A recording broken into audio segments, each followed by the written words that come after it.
Hey guys, it's Schmitcoin here with another update for Bitcoin Magazine's video analysis. We'll be looking at the monthly time frame, moving down to the weekly, the daily, and concluding on the 4-hour time frame today. Last we spoke, our monthly candle was about to close, and we can see that our prior monthly candle, which is the only red candle since, well, beginning of the year, closed right above support. So things are looking bullish on the monthly time frame. When we look at the weekly time frame, we see that we had this nice little tweezer bottom sort of thing that had us testing this green level of support outlined by this green band, and we rallied right off of it. We're currently in the process of testing overhead resistance, which is outlined by this thick red band of prices here that's developed by this swing high here and this swing low. So we've got a bit of overhead support, which the market is currently having a little bit of difficulty chewing on it, but given the strength of the rally over the past few days, it's no surprise there. When we look at the daily time frame, we start to see this trend is very bullish. After seeing our second test of this weekly support, the market just grinded its way out of here. Last video, we were somewhere down here, and I mentioned that the bears seemed exhausted. The supply was dying down, and we can see it here that this last major candle was on super low volume, and everything after that has been green candles for basically the past week. The candles were wide, they tightened up, and then we saw this explosive move as we cleared this high right here. So let's take a look at it on a lower time frame. Looking at the 4-hour candles, we can see that as soon as we cleared these swing highs here, we popped a lot of stops, and no surprise there. The market was unable to break this level for almost a month straight, and so a lot of people had their stop losses set there, and as soon as we came into that level, the market rallied nice and strongly.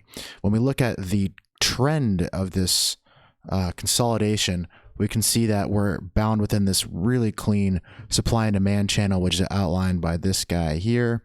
And at the moment, we're seeing a bit of an oversold condition. We did see a little bit of a wick come out the top, but nothing terribly bearish there. All that means is that we're likely going to see a little bit of a pullback.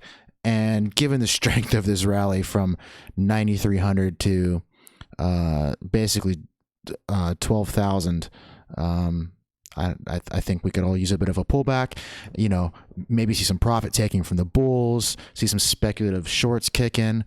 And it's at a logical place as well. So we see this supply and demand channel top there where the supply is going to most likely start to kick in. We're testing this weekly band of resistance here. So I could see this thing pulling back, you know, all the way back to this level here, and we could still be healthy. I could see this thing pull back to here and rally.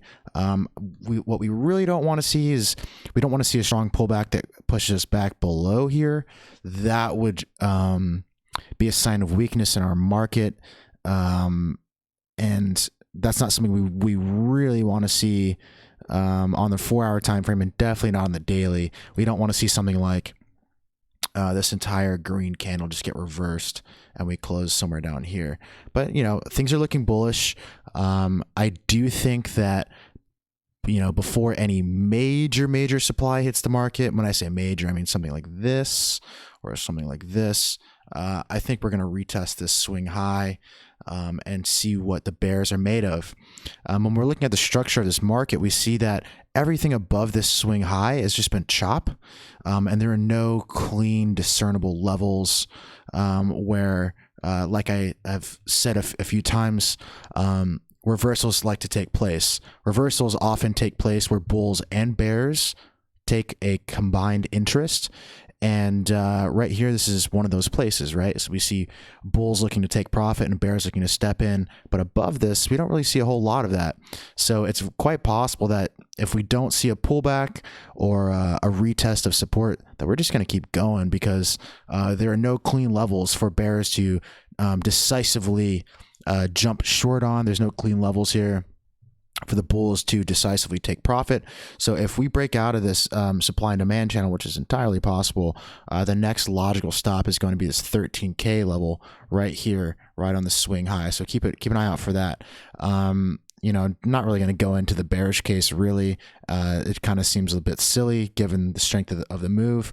I'll update you guys later on in the week if we do see something bearish take place. Obviously, I'll talk about it. But for now, this is bull city. We're seeing high spread, high volume, breaking highs. We're chewing through this resistance zone.